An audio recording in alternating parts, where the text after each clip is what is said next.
পরমপিতা পরমাত্মা পূর্ণব্রহ্ম সম্পূর্ণ জগতের রচনাকর্তা কবির দেব কবির সাহেবের অশেষ কৃপায় আপনারা সকল পুণ্য আত্মারা সৎসঙ্গ শোনার জন্য উপস্থিত হয়েছেন। এই কলিযুগের মধ্যে সব থেকে দুর্লভ হল সৎসঙ্গ প্রাপ্ত হওয়াটা। আপনাদের সবার উপরে ওই পরমাত্মাই বিশেষ দয়া করেছেন। আপনারা এত পুণ্য আত্মা যে আপনাদের সৎসঙ্গ উপলব্ধি হল। সৎসঙ্গের অর্থ হল সত্য, তত্ত্বজ্ঞান, সত্য জ্ঞান, আধ্যাত্মিক জ্ঞানের বিষয়ে যেখানে প্রচার হয় তাকে সৎসঙ্গ বলা হয়। আধ্যাত্মিক পথের ভেতরে আমরা আমাদের আধ্যাত্মিক গ্রন্থগুলিকেই আধার মেনে সামনে এগিয়ে চলতে হবে। কারণ আজ পর্যন্ত যত ধর্ম বা ওই ধর্মের অন্তর্গত ফলোয়ার যত অনুগামীরা রয়েছেন তারা প্রথম থেকেই নিজের ধর্মগ্রন্থকে সর্বোচ্চ মেনে এসেছেন, উত্তম মেনে এসেছেন, শিরোধার্য বলে মানেন। তাই আজও আমাদেরকে সেটাই শিরোধার্য বলেই মানতে হবে। আর যে সকল ধর্মগুরু নিজেদের ধর্মগ্রন্থের বিপরীত জ্ঞান দিচ্ছেন তাদের এবার আমাদেরকে ত্যাগ করতে হবে। তাহলেই আমরা ভক্তি পথে সফল হতে পারব। এর জন্যেই পবিত্র শ্রীমদ্ ভগবদ গীতা অধ্যায় নম্বর ১৬ শ্লোক নম্বর ২৩ ও ২৪ই যথেষ্ট আছে আমাদের বোঝার জন্য।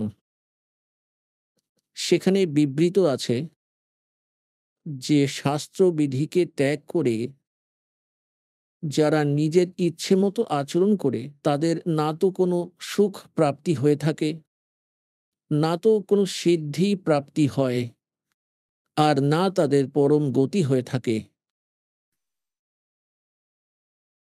তো পুণ্য আত্মারা আধ্যাত্মিক ক্রিয়া যেসব আমরা করি তা এই তিনটি জিনিসের প্রাপ্তির জন্যই করি, যাতে আমাদের জীবনে আমরা সুখে থাকতে পারি, আমাদের কার্যসিদ্ধি হোক, আর তারপর পরম গতি হোক।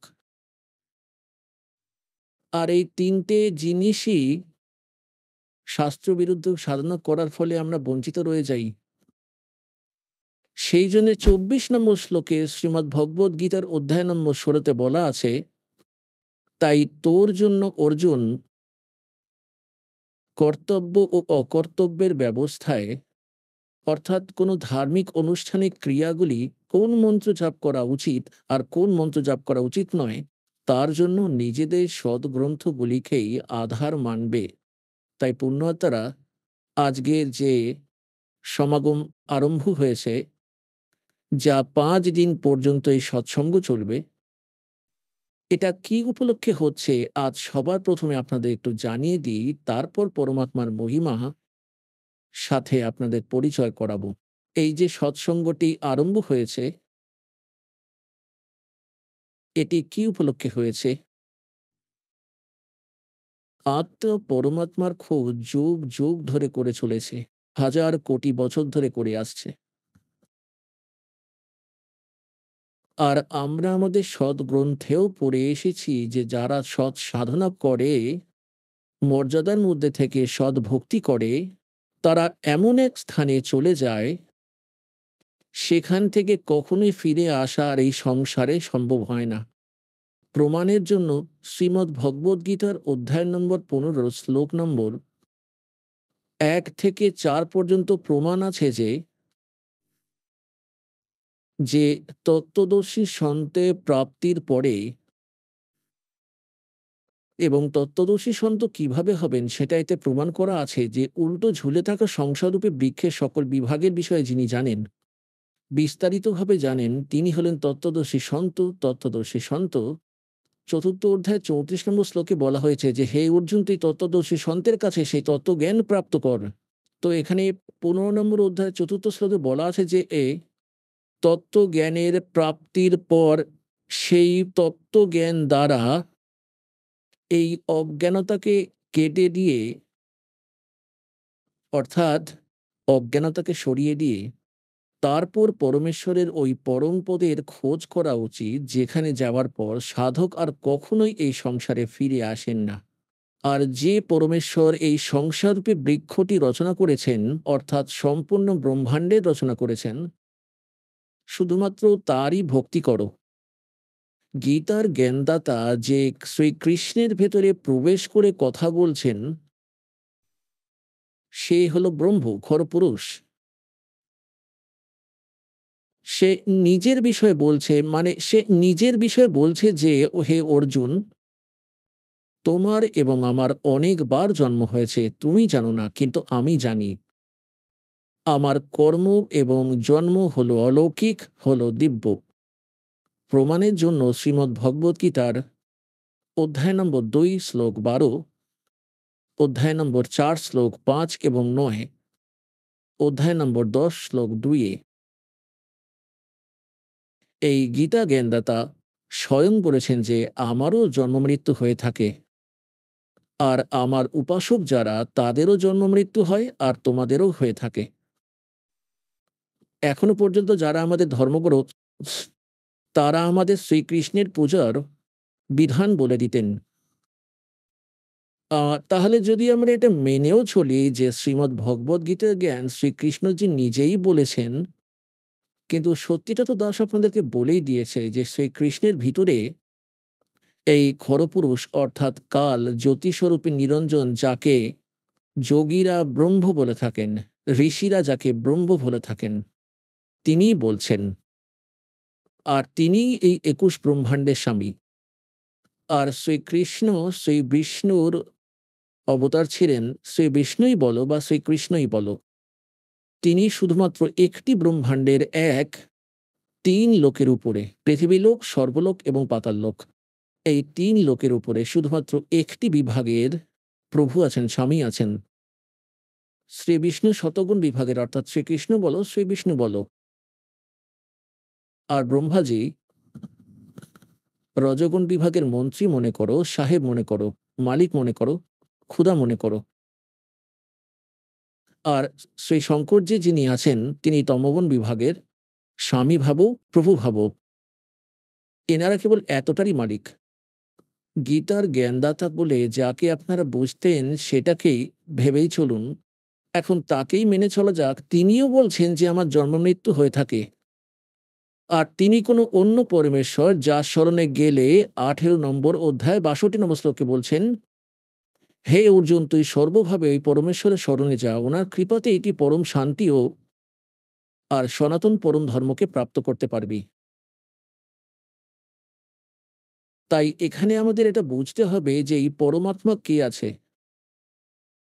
যার বিষয়ে গীতা জ্ঞানদাতাও প্রমাণ দিচ্ছেন যে ওনার স্মরণে যা, তাতে এই স্থান পাবে, যেখানে যাওয়ার পরে এই সংসারে আর কখনোই কোনোদিনই ফিরে আসতে হবে না। সেটা হলো শাশ্বত স্থান। তাহলে এখন আমাদের যে প্রসঙ্গ চলছে যে এই আত্মা পরমাত্মাকে যুগ যুগ ধরে খুঁজে বেড়াচ্ছে। আর যদি আমরা পূর্বের ইতিহাস ঘেঁটে দেখি আমাদের ঋষি মহর্ষিদের, ওনারা হাজারো হাজারো বছর ধরে তপস্যা করেছেন, সাধনা করেছেন, অনুষ্ঠান করেছেন, যাতে ভগবান পাওয়া যায়, কল্যাণ সাধন হয়।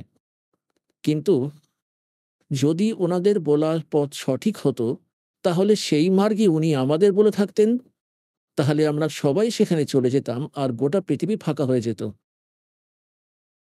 এখন এখানে আরেকটি শঙ্কা মনে আসে। কেউ কেউ ভক্তরা এটাও বলেন যে যদি সারা পৃথিবী খালি হয়ে যায়, তাহলে এখানে কে থাকবে?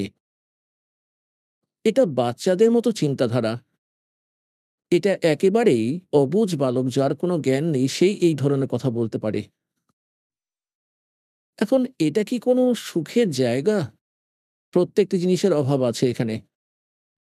আর সারা জীবন আমরা আমাদের এই পেটের পোষণেই কাটিয়ে দিই, আর এর মাঝেই মৃত্যু হয়ে যায়। এত খারাপ জায়গা, তবুও আমাদের এখানে থাকার ইচ্ছে কেন হয়ে থাকে?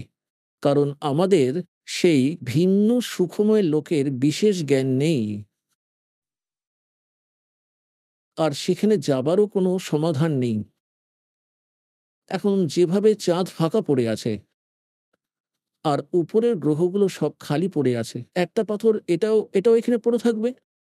তাহলে আমরা কিসের দায় নিয়ে রেখেছি এখানে? ঠান্ডা, গরম, ক্ষুধা, পিপাসা, ক্যান্সারে আক্রান্ত হয়ে মরা এবং জন্ম নেওয়া, এগুলো আমাদের বাধ্যতামূলক। যখন আমরা এমন এক স্থানে চলে যাব যেখানে গেলে আমরা এত ভালো শরীর পাবো, তাতে কোনো রোগ থাকবে না, নিরাময় পাবো, নিরাময়। আময়ের মানে হলো রোগ, নিরাময়ের মানে হলো নিরোগ শরীর পাবো। আর এমনই আপনার জগৎ থাকবে, আর এমনই আপনার পরিবার হবে যার কোনোদিনও মৃত্যুপ্রাপ্ত হবে না। আর সেখানে এক এমন শিষ্টাচার হবে যেখানে বৌমা শাশুড়িকে ধরে পিটাচ্ছে অথবা শাশুড়ি বউয়ের সাথে ঝগড়া করছে। প্রত্যেকদিন কিছু না কিছু সমস্যা লেগেই রয়েছে। আমরা ঢিঠ হয়ে বেঁচে আছি, কোনো রকম বিকল্প দেখাই দিচ্ছে না। তো আমরা এখন সেরকম স্থানে চলে যাব যেখানে কোনো দুঃখ নেই, বৃদ্ধাবস্থা নেই। এখন কে বৃদ্ধ হতে চায়? কেই বা রোগী হতে চায়? কিন্তু সবাই হচ্ছে। কে মরতে চায়? কিন্তু সবাই মরছে। তো কেমন নোংরা লোকে! তারপর কিছুজন বলছে এই লোক নাকি খালি হয়ে যাবে। এটা তো যত তাড়াতাড়ি খালি হবে ততই ভালো। এটা কি কোনো থাকার জায়গা? কোথাও বন্যা হচ্ছে, দুনিয়ার লোক মরে যাচ্ছে। কোথাও, কোথাও ভূমিকম্প হচ্ছে, কোথাও আবার খরা হয়ে রোগগ্রস্ত হয়ে মারা যাচ্ছে, কোথাও কেউ পড়ে, পড়ে কাতরাচ্ছে।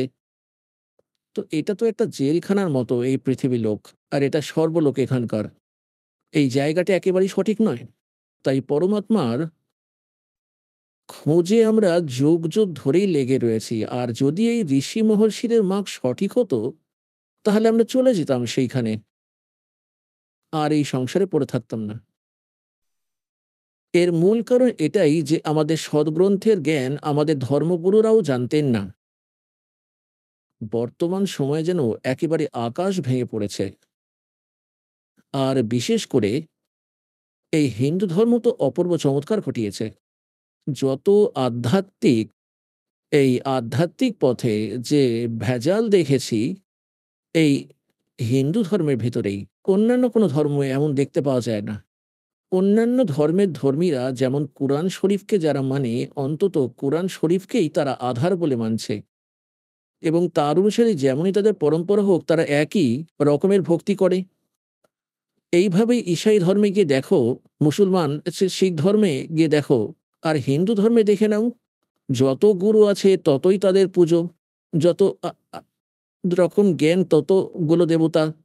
কে এই পুজো করছে, কে সেই পুজো করছে, এরকম বলছে, কেউ সেরকম বলছে, কোনো আধার নেই। আমাদের সদগ্রন্থ যখন রয়েছে আমরা খুলে দেখেছি ব্যাপারটা পড়ে।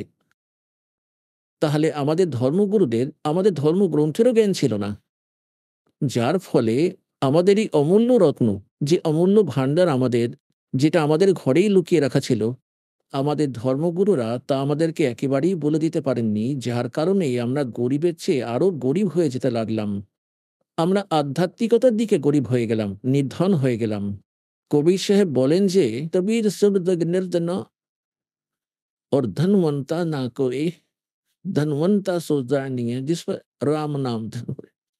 তো আমাদের কাছে রাম রাম নামের ধন আর রইল না, যার কারণে আমরা ভিখারি হয়ে গেলাম।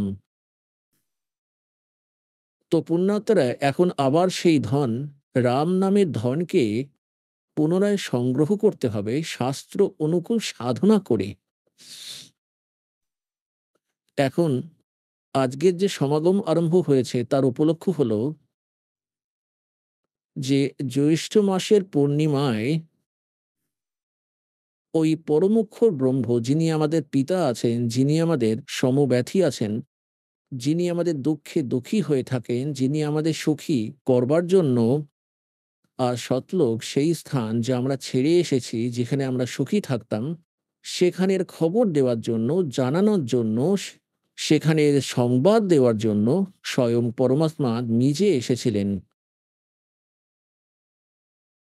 আর এটা আমাদের সদগ্রন্থ একথা প্রমাণিত করছে। ঋগ্বেদ মণ্ডল নম্বর ৯, সূক্ত নম্বর ৮৬ আর মন্ত্র নম্বর ২৬ এবং ২৭-এ, ঋগ্বেদ মণ্ডল নম্বর ৯, সূক্ত ৮২ মন্ত্র নম্বর ১, ২, ৩-এ, ঋগ্বেদ মণ্ডল নম্বর ৯, সূক্ত ২০ নম্বর ১-এ, ঋগ্বেদ মণ্ডল নম্বর ৯, সূক্ত ৯৪ মন্ত্র ১-এ, ঋগ্বেদ মণ্ডল নম্বর ৯, সূক্ত ৯৫ মন্ত্র ২-এ, ঋগ্বেদ মণ্ডল নম্বর ৯ সূক্ত 96, 96 মন্ত্র ১৬ থেকে ২০ পর্যন্ত। ঋগ্বেদ মণ্ডল নম্বর ৯ সূক্ত ৫৪ মন্ত্র ৩, ঋগ্বেদ মণ্ডল নম্বর ৯ সূক্ত ১ মন্ত্র ৮ এবং ৯। আরও অনেক স্থানেতে ৪টি বেদের মধ্যে এটাই প্রমাণ দেওয়া আছে যে ওই পরমাত্মা যিনি সর্বশক্তিমান আছে, যিনি সর্ব উৎপাদক প্রভু, সবার উৎপত্তিকর্তা, সেই পরমাত্মা উপরে বাস করেন ধূলোকে ৩য় স্তরে। ধূলোক মানে তেজময় লোক, যেটি স্বপ্রকাশিত পৃথিবী মানে শতলোক। সেই পৃথিবীতে ওই পরমাত্মা একটা গম্বুজের ভিতরে রাজার মতো মাথায় মুকুট আছে, উপরে শ্বেত ছত্র রয়েছে দাতার, আর সিংহাসন অর্থাৎ আসনের ওপর বিরাজমান আছেন। যে সকল মহাপুরুষেরা পরমাত্মাকে দেখে এসেছেন ওনারাও এই কথাই বলেছেন যে পরমাত্মা সাক্ষাৎকার যাদের সাথে হয়েছে, কারণ সেই পরমাত্মা স্বয়ং তাদের নিয়ে শতলোকে গিয়েছিলেন, তাদেরকে নিজ স্থান দেখিয়ে আবার ফেরত পাঠিয়ে দিয়ে গিয়েছিলেন।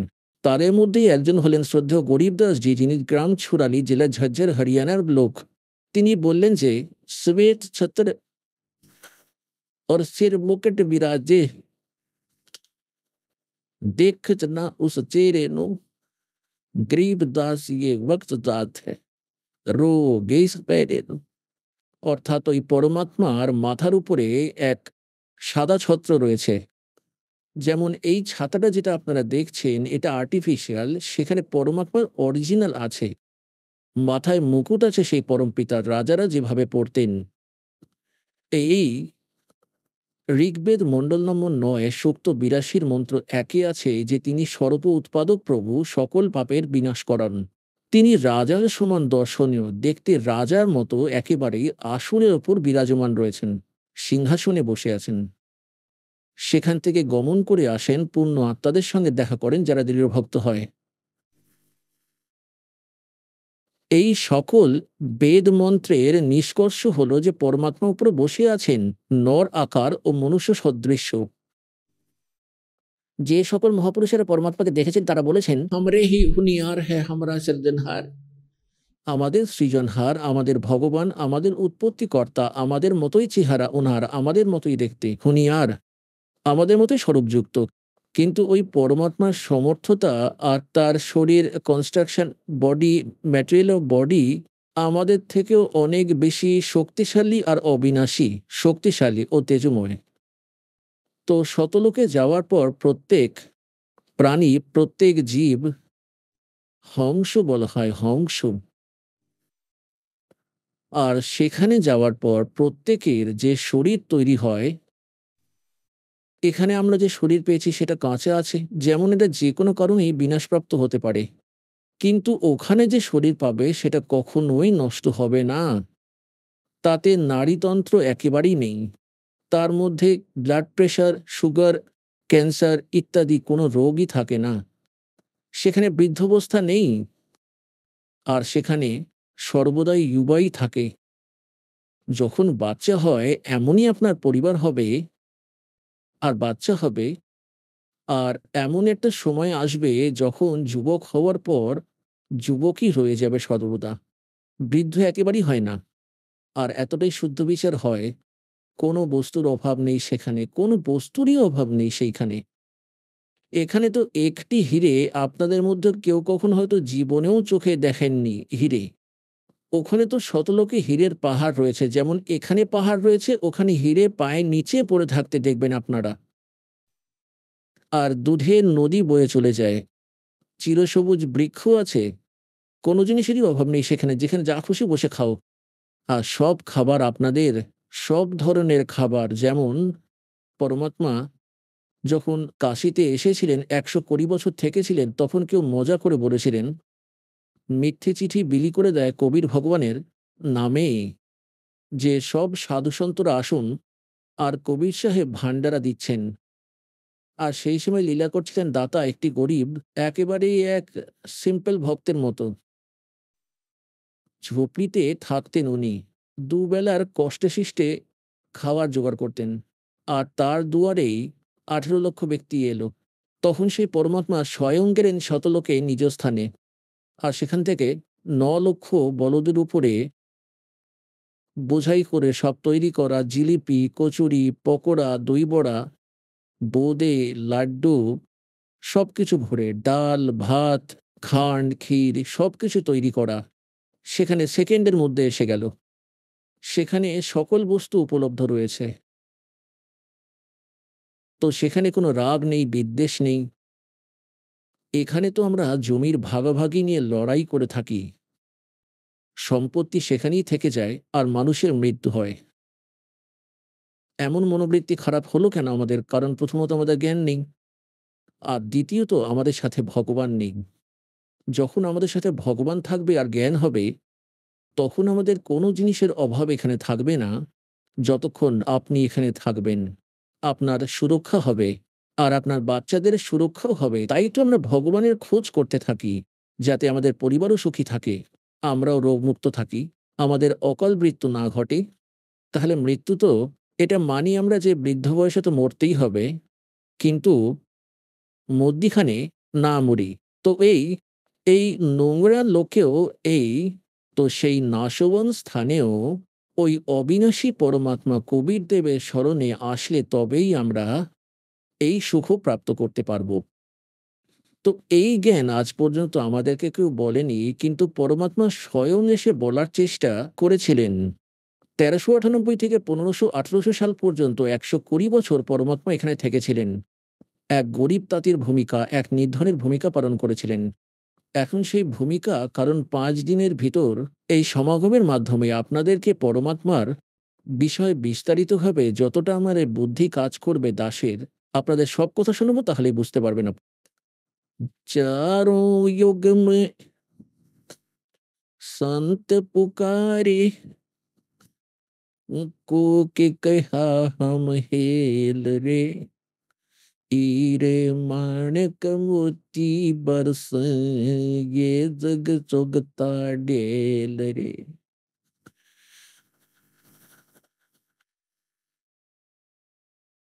এই সমাগম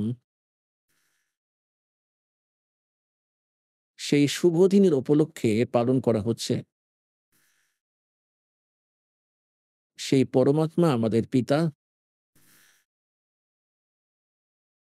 আমরা সন্তানদের ভুলকে ক্ষমা করে, যা আমরা শতলোকে করেছিলাম, কারণ সৃষ্টি রচনার মাধ্যমেই আপনারা এটা জানতে পেরেছেন যে আপনারা কিভাবে আটকে পড়েছিলেন এই নোংরা লোকে। কেন আপনারা এত কষ্ট পাচ্ছেন? এটা শাস্তি আপনাদের। এই শাস্তি আপনারা এখানে পেয়েছেন। আর এই জেলের ভিতরে সামান্য যা সুখ-সুবিধা আমরা প্রাপ্ত করে থাকি, সেটাকেই আমরা সুখ বলে মনে করি। জেলের ভিতরে সুখ স্বপ্নতেও হয় না। আর এই ২১ ব্রহ্মাণ্ড যা জেলখানা হয় কালের, এখানে সুখ স্বপ্নেও হতে পারে না কোনো প্রাণীরই। যদি সে পুরো পৃথিবীরই রাজা হোক বা স্বর্গের রাজাই হোক। তাহলে এই যে স্থান, এখানে আমরা কেন এসেছি? এই সৃষ্টি রচনার কথা আপনাদের বলবো। এই সমাগম চলাকালীন আপনাদেরকে বলবো।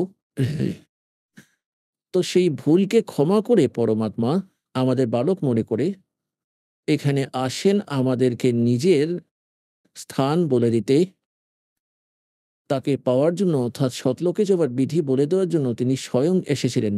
তো সেই পরমাত্মা যেমন, সেই পরমাত্মার বিষয়ে যেমন আপনারা এক্ষুনি প্রমাণ শুনলেন যে ৪ বেদে সেখানে স্পষ্ট করা আছে যে সেই পরমাত্মা উপরে থাকেন।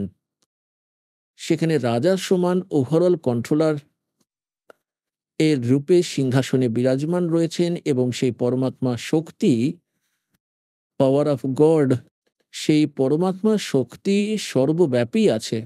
সেই পরমাত্মা এক দেশীয়, এক স্থানে থাকে। যেভাবে সূর্য এক দেশীয়, আর তার যে শক্তি আছে তা নিরাকার রূপে প্রত্যেককে প্রভাবিত করছে, তাপই হলো তার শক্তি। আপনারা যদি ছায়াতেও বসে থাকেন, তবুও সেই তাপ আপনার নিশ্চয়ই অনুভব করবেন। এইভাবে পরমাত্মার যা শক্তি প্রত্যেক কোণায় কোণায় বিদ্যমান রয়েছেন, পরমাত্মা একটি স্থানেই রয়েছেন, নর আকারে রয়েছেন। আর সেখান থেকে গমন করে আসেন এই স্থানে। তার উদ্দেশ্য কি এখানে আসার? আর বেদের মধ্যেও অনেকবার আপনাদেরকে প্রমাণ করে দেখিয়েছি। আর পরবর্তীতেও বলবো যে সেই পরমাত্মা যথার্থ পথ বলে দেওয়ার জন্যই এখানে এসে থাকেন। আমাদের যদি কোনো বস্তুর আবশ্যকতা হয়, তাহলে মোক্ষ পথ হলো সেটা। মোক্ষ মানে এখানে এই বন্ধন থেকে মুক্ত হওয়া, যে কর্মবন্ধনে আমরা বাঁধা পড়েছি। আর কর্মবন্ধন থেকে যিনি মুক্ত করে থাকেন তাকে বন্দী ছোর বলা হয়। আর কর্মের বাঁধনকে শুধুমাত্র সেই বন্দী ছোর পরমেশ্বর সত্যপুরুষ কবির সাহেবই মুক্ত করতে পারেন। মাসা গটে নাতিল বতে বিদনা লিখে তো লেখ, সচ্চা সতগুরু মেট কর উপর মানে বেখ। তো এখন যখন পরমাত্মা এইখানে আসেন, আমরা সেই পরমাত্মাকে চিনতে পারি না।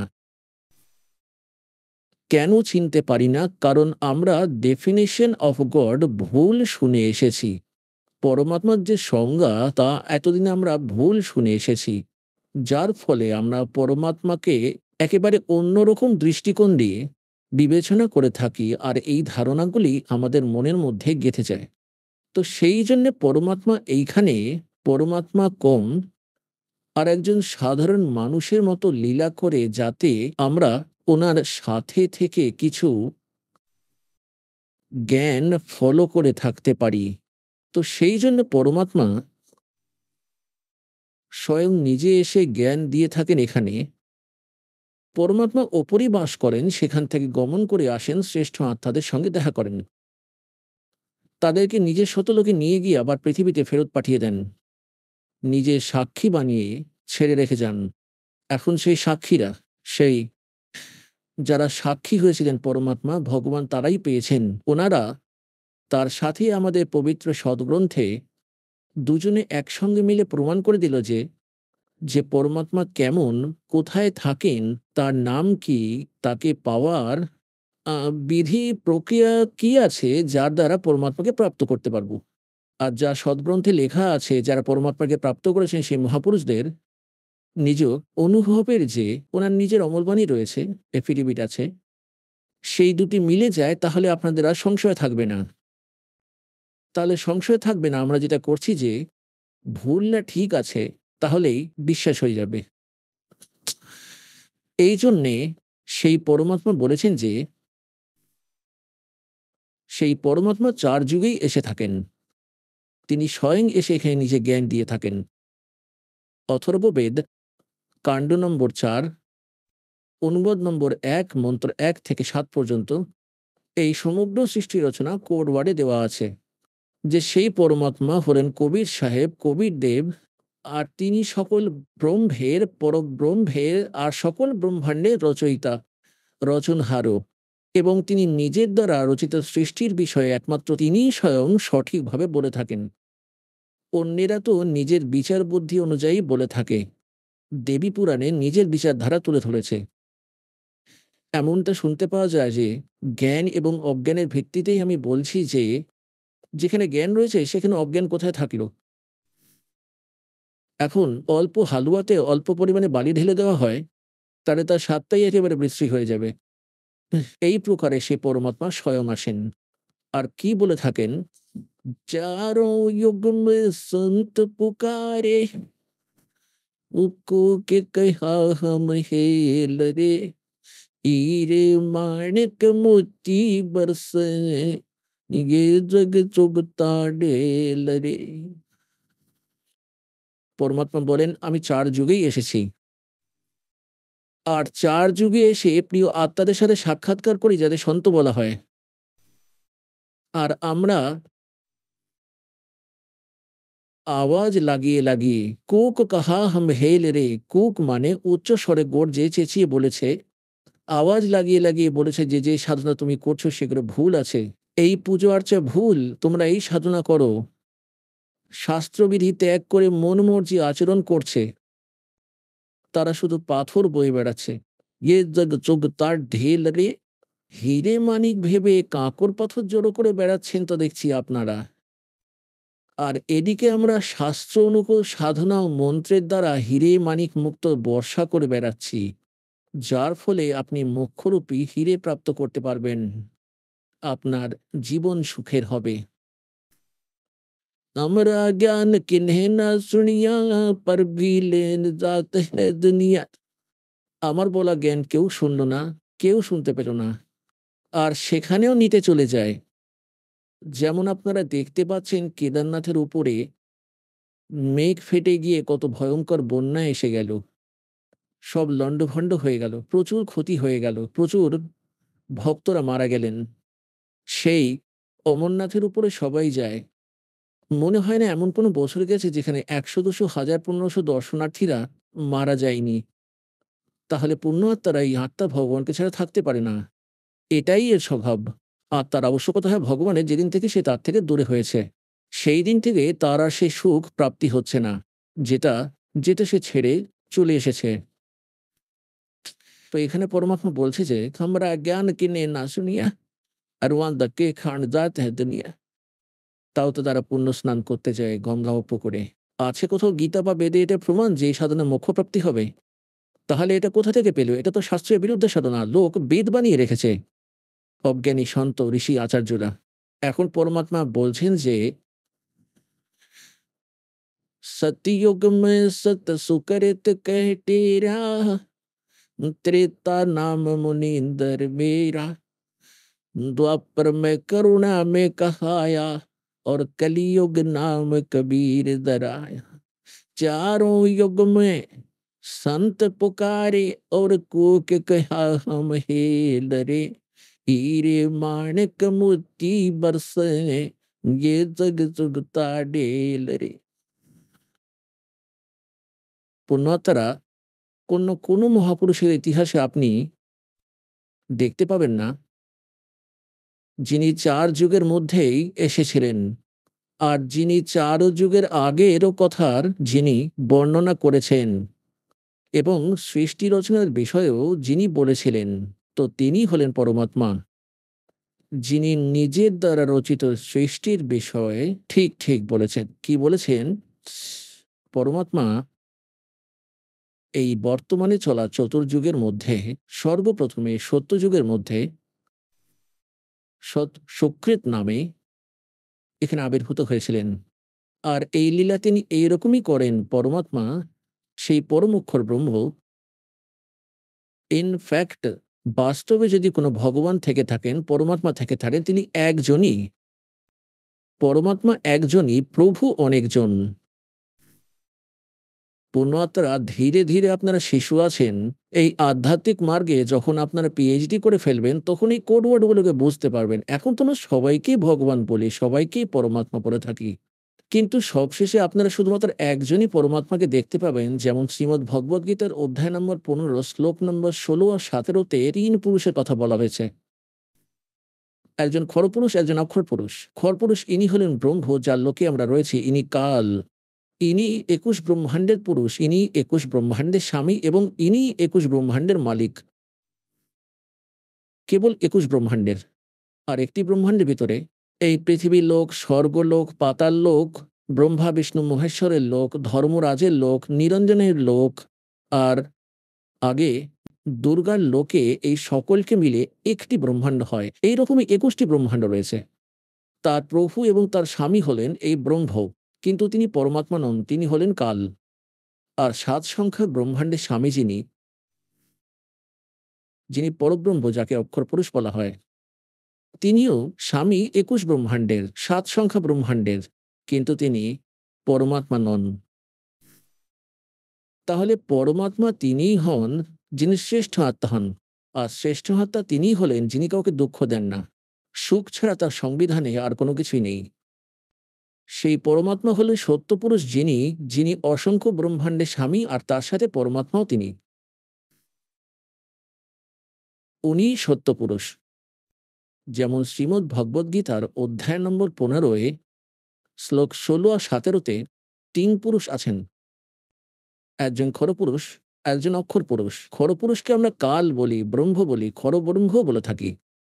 আর অক্ষর পুরুষকে অক্ষর ব্রহ্মও বলা হয়, আবার পরব্রহ্মও বলা হয় সন্তের ভাষায়। আর তৃতীয় জন যিনি, তিনি হলেন পরমাত্মা। তাকে পরমোক্ষর ব্রহ্ম বলা হয়, সত্যপুরুষও বলা হয়, আবার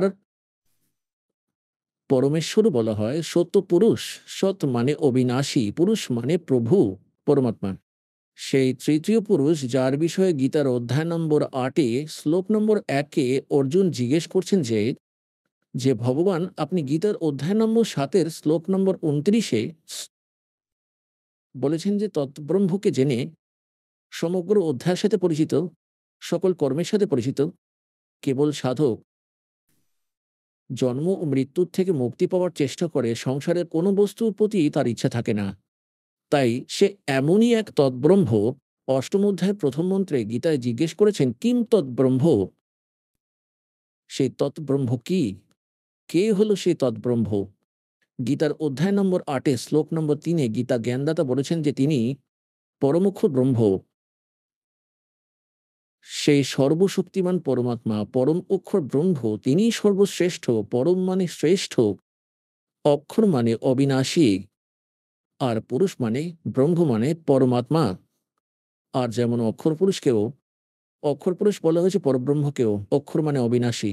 কিন্তু এখানে পরমক্ষর পুরুষ বলা হয়েছে, যিনি বাস্তবে অবিনাশী পরমাত্মা, তিনি শ্রেষ্ঠ, সর্বশ্রেষ্ঠ। এখন যেমন একটি স্টিলের ধাতু দীর্ঘ সময় টেকসই থাকে একটি মাটির পাত্রের তুলনায়। যেমন একটি মাটি দিয়ে তৈরি, একটি স্টিল দিয়ে তৈরি করা হোক, তবে সেই মাটির তুলনায় সেই স্টিলের পাত্র স্থায়ী বেশি দিন, কিন্তু তার বিনাশ হবে একদিন, তাতে জং পড়বে না।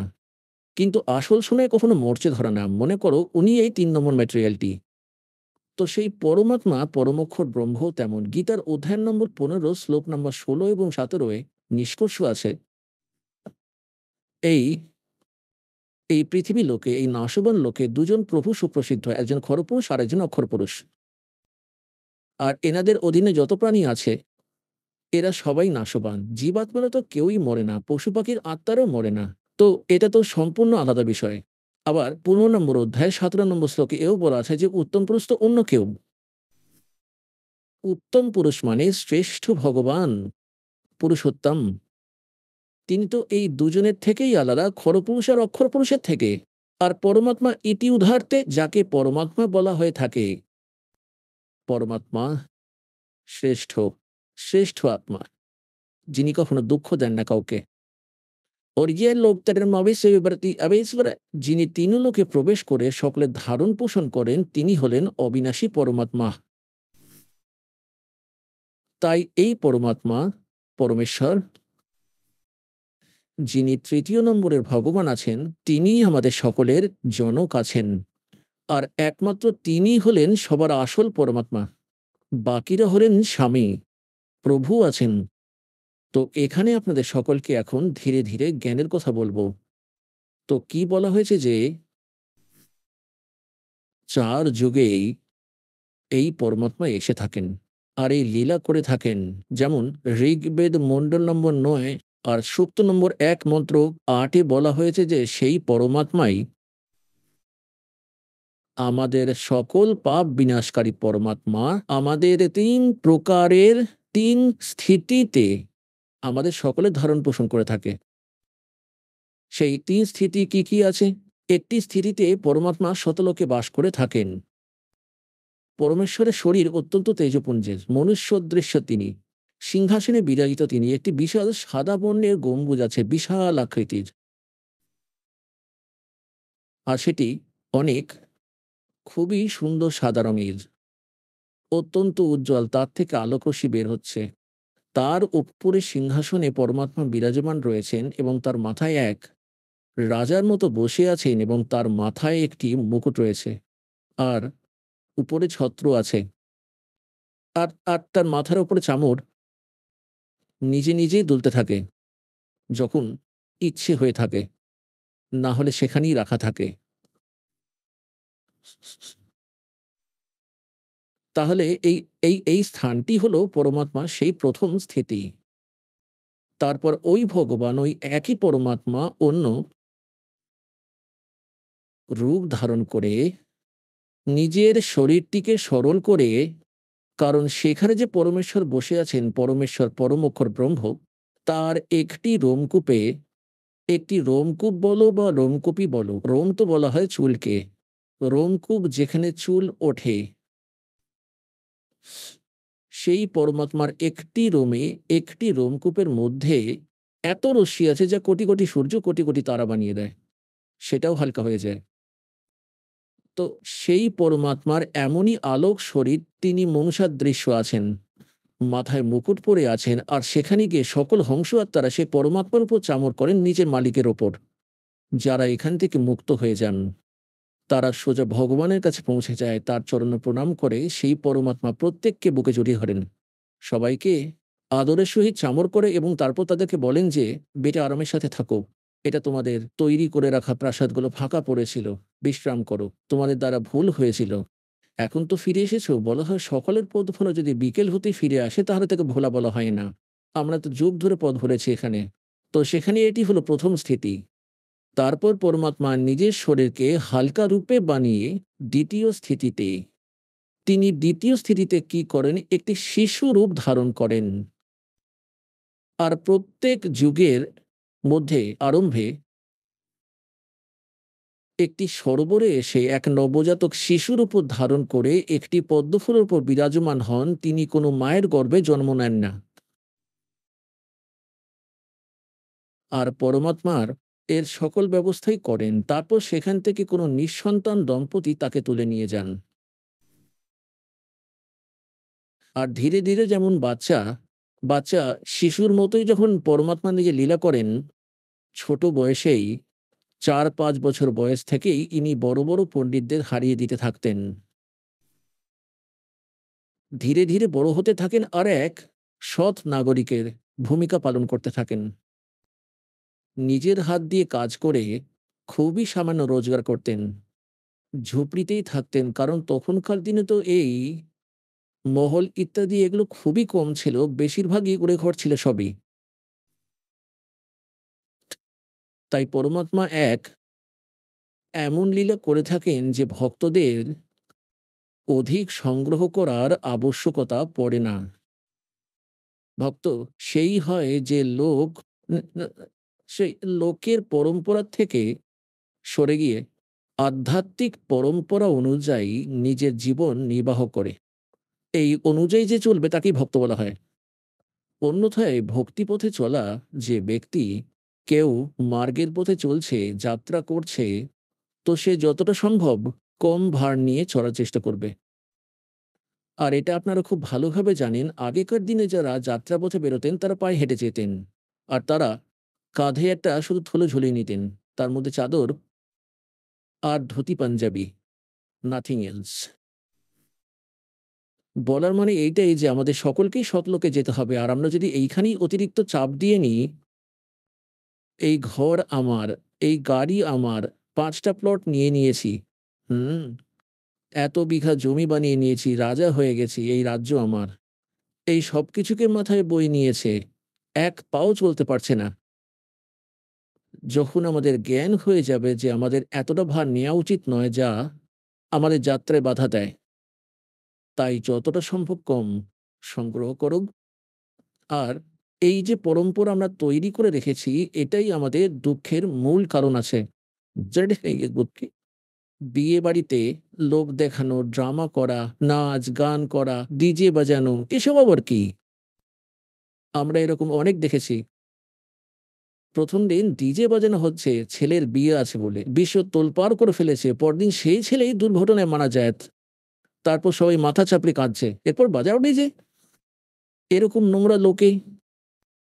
আর আমরা এই ধরনের পরম্পরা বানিয়ে নিজেদের জীবন নষ্ট করছি। যৌতুক নিয়ে নিচ্ছি। লোক দেখানো যৌতুক দেয়। আমাদের এগুলো একেবারেই করা উচিত নয়। কারণ আমরা সারা জীবন যে উপার্জন করি তার পুরো উপার্জনটাই বিয়ে আর বাড়িতে লাগিয়ে দিচ্ছি। তাহলে আমাদের সিম্পল বাড়ি যতটা ভগবান বলবেন ততটাই বানানো উচিত। চাই খড়ের চাল দিয়েই বানিয়ে নিন। দয়া করেন ভগবান, তাহলে একটা বাড়ি বানিয়ে নিন আপনার অবস্থা অনুযায়ী। একটা ভালোভাবে বানানো কুঁড়েঘরও ঠিক ততটাই কাজ করবে যা আপনার বড় বিল্ডিং কাজ করবে। আজকালকার পাকা বাড়ির তুলনায় মাটির ঘরগুলো ঠান্ডা গরমের থেকে আমাদের বেশি ভালো করে রক্ষা করে। এখনকার এসিও কাজ করবে না যা মাটির ঘরগুলো কাজ করত। তাহলে যেমনই হোক দেশ, কাল, পরিস্থিতি এখন বদলেছে। আমরা যেমনই ঘর বানিয়ে থাকি না কেন, শুধু যাতে ভগবানকে ভুলে না যাই। আর এই পরম্পরাগুলোকে কমাতে হবে। যাতে আজকাল যেমন একটা নিয়মে দাঁড়িয়ে গেছে, আমরা মেয়েদেরকে শত্রু বানিয়ে ফেলেছি ভ্রান্ত পরম্পরার কারণে। কারণ মেয়ের জন্ম হলেই আমরা ভেবে ভেবে নিই যে এটা বোঝা হয়ে চাপলো আমাদের ওপর। কারণ মেয়েদের বিয়ে দিতে হবে। ২-৪ লাখ টাকা খরচ করতে হবে তবে কেউ গ্রহণ করবে। পরে তার বাচ্চা হবে, নানান রোগ অসুস্থতা। আজ এটা কাল সেটা। তাদের জন্য নানান অনুষ্ঠান। এইসব জিনিসের দরকার কি আছে? এগুলো আমাদেরই বানানো, ম্যান মেড, গড মেড নয়। আর আর এগুলো আমাদেরকেই বন্ধ করতে হবে। তো বেটি দেখবে সবাই চাইবে যে মেয়ে সন্তান হোক। তাহলে আমাদের কাঁধেও অযথা ভার থাকবে না।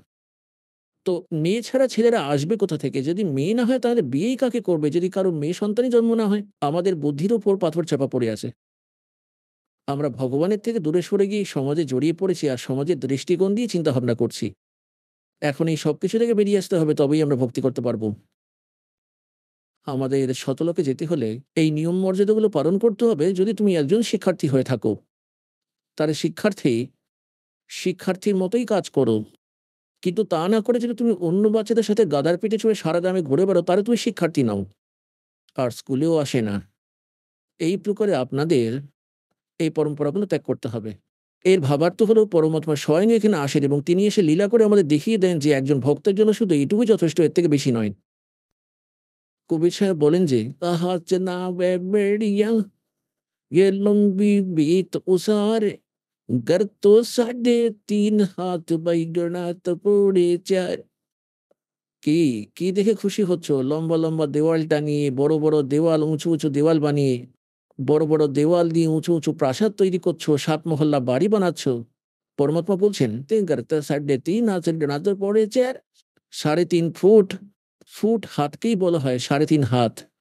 এই যে হাত এখান থেকে এখান পর্যন্ত, কনি পর্যন্ত, এটাকেই ১ হাত বলা হয়। আর প্রত্যেক স্ত্রী ও পুরুষের আমাদের শরীর ৩.৫ হাতের হয়ে থাকে।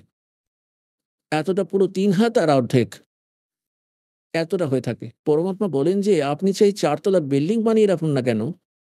আর ২০ টা রুম থাকুক তাতে।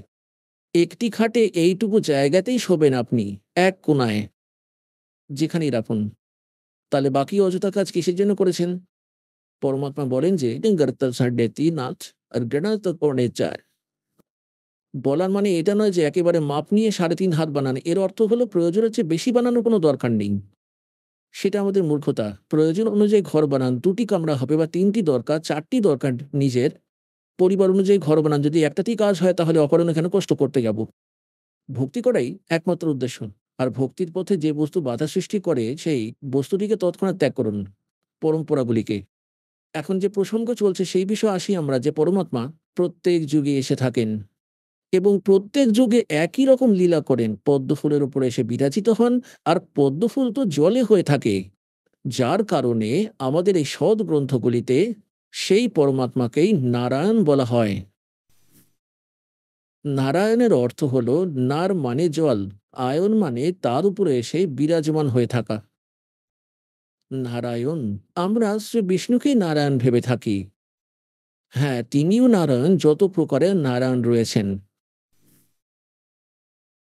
এনারাও যদি শেষ নাগে বিরাজমান হন তারাও নারায়ণ হয়ে গেলেন। আমরা তো শঙ্কর ভগবানকেও নারায়ণ মনে করি। উনিও ভগবান আছেন। কিন্তু বাস্তবে নারায়ণ যিনি তিনি হলেন এই পরমাত্মা যাকে বেদ ও গীতায় নারায়ণ বলা হয়েছে।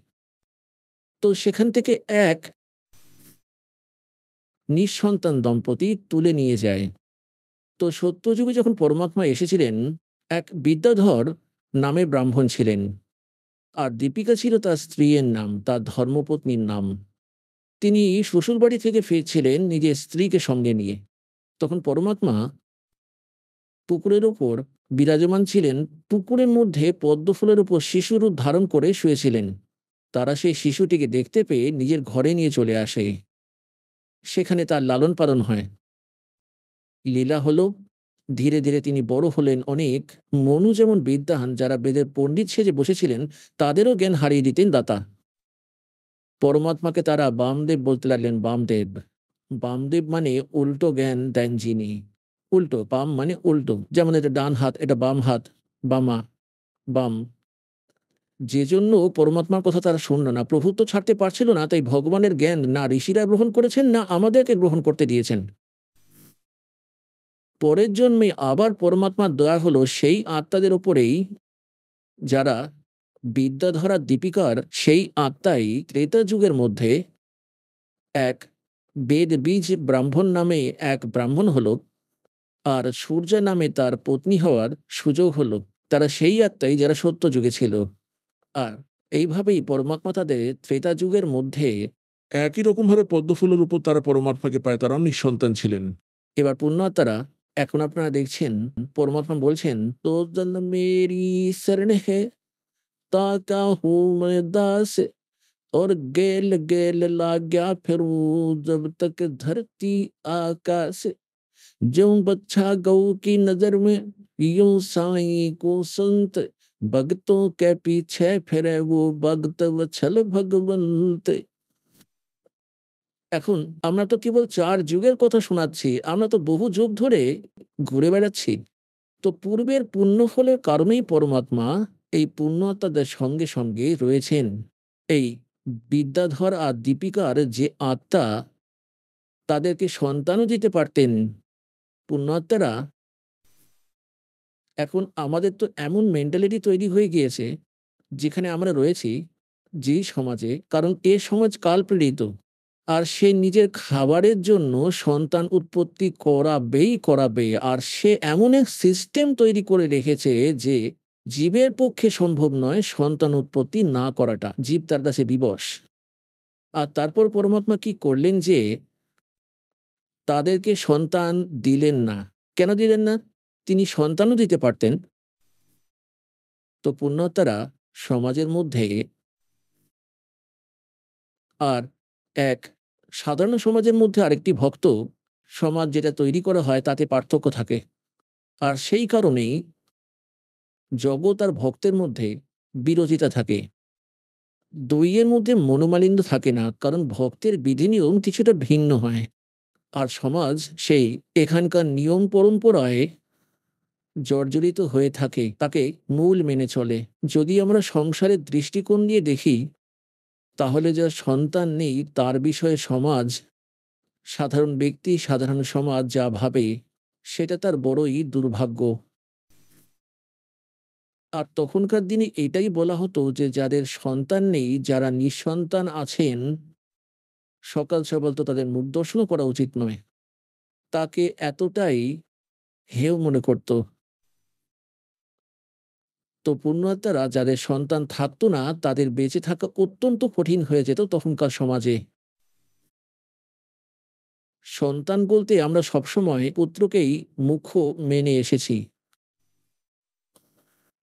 আর ভক্ত সমাজের মধ্যে পরমাত্মার দৃষ্টিকোণ দিয়ে বিচার করলে যার সন্তান নেই সেই হলো সবচাইতেই ভাগ্যবান আত্মা। এখন এইখানে সমস্যাটা হলো যে সংসার কোন দৃষ্টিকোণ দিয়ে দেখছে আর ভগবানের বিধান কি বলছে। এখন তারা ভাগ্যবান আত্মা কেন? কারণ এই মনুষ্য জীবনের মূল উদ্দেশ্য হলো মোক্ষ প্রাপ্তি করানো। আর যদি সেই নিঃসন্তান দম্পতিরা এই জ্ঞানটা বুঝে যায় এবং সমাজের দিকে না তাকিয়ে দেখে, তাহলে অতি সহজেই ভক্তি করে মুক্তি পেতে পারবে। হ্যাঁ, ঠিক আছে, সন্তান হওয়াটা কোনো খারাপ কথা নয় বলছেন ভগবান। কিন্তু যে সন্তান ভগবানের সাথে জুড়বে না, সে সবসময় আপনাকে দুঃখই দেবে। কারণ তাদের খুব খারাপ অভ্যেসগুলোই থেকে যাবে। ভগবান তাদের অশুভ সংস্কারে পরিবর্তন করবেন না, কারণ তারা যুক্ত হননি। তাই ওরাও দুঃখ পেলে তাদের সাথে আপনারাও কষ্ট পাবেন, মাতা-পিতারাও। ফলে তারা ভক্তিবাদক হয়ে দাঁড়াবে, কেননা তারা আপনাদের চিন্তার কারণ হবে। ঠিক এই জন্যেই পরমাত্মা যেটা বলতে চেয়েছেন যে যারা নিঃসন্তান আছেন, আচ্ছা ঠিক আছে, সমাজ ওদেরকে যাই ভাবুক আর যাই বলুক না কেন, কিন্তু ভগবানের বিধান অনুযায়ী তারা অত্যন্ত পূর্ণ আত্মা যারা ভক্তি করে থাকে। আর যদি ভক্তি না করেন তাহলে তাহলে তো একেবারেই দুর্ভাগ্য তাদের। সমাজের খোঁটাও তাদের সহ্য করতে হয়। আর ভগবানের থেকেও দূরে থাকছেন, সেটাই তাদের দুর্ভাগ্য। তাই সেই জন্যে যেমন এই জন্য যাদের সন্তান নেই তাদের মুক্তি অনেক সহজে হয়ে যাবে। তারা ভক্তি করুন, নাম জপতে শুরু করুন। এই সংসার থেকে মন সরিয়ে নিন। পরমাত্মার বিধানকেই আধার মনে করে এগিয়ে চলুন। তো সারাদিন ভক্তি করে নিন। এইবারে যে সমস্যাটা আসে সেটা হলো বৃদ্ধ বয়সে কে দেখবে? কিন্তু ভগবান তো আছে সবাইকে দেখার জন্য, তাই না? এখন ছেলে সে আমেরিকাতে, আর মা-বাবা এখানে থাকে ভারতবর্ষে। এবার দুজনে কিছু রোগ দেখা দিল। প্রতিবেশীরাই এখানে ওখানে নিয়ে যেত আর ছেলে সেই আমেরিকাতে বসে থাকতো। তাদের মারা যাবার ৩ দিনের পর ছেলে ফিরে এলো। মারা যাবার ৩ দিনের পর ফিরে এলো। তবে নাও এবার এমন ছেলেকে কি করবে? করে ফেলো। নিজের কর্মই সঙ্গ দেবে। ভগবান সাথ দেবে। এক ত্রিলোচন নামের ভক্ত ছিল। সন্তান ছিল না তার। ভক্তি করতেন তিনি। তার স্ত্রী পরলোক গমন করেছিলেন। বৃদ্ধাবস্থায় তিনি একলা হয়ে গিয়েছিলেন। একজন চাকর রেখেছিলেন সেবা করবার জন্য। একদিন সেই সেবক বলতে লাগলো যে, "আমার ঘরে এমন, এমন ঘটনা ঘটেছে যে মহারাজ আমাকে যেতে হবে।" তিনি বললেন, "ঠিক আছে বাবা, তুমি যাও। আমি যেভাবে যতটা পারবো কষ্টে সৃষ্টে নিজের কাজ নিজে করে নেব।"